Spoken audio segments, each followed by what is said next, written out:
সুন্দরবন বৃষ্টিতে অদ্ভুত সুন্দর। আপনাদেরকে একটু দেখাই। আমরা যখন রিসোর্ট থেকে বের হয়ে নৌকায় উঠি তখনই বৃষ্টিটা আসলে শুরু হয়।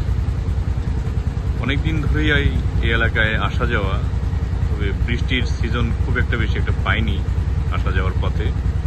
আজকে সকাল থেকেই দারুণ একটা বৃষ্টিমুখর পরিবেশ।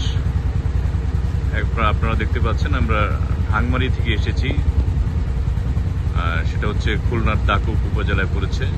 তো ঢাংমারি খালের ভিতর দিয়ে মূলত আমরা মোংলার দিকে যাচ্ছি।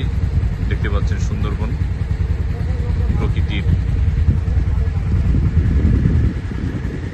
অপূরব নিদর্শন।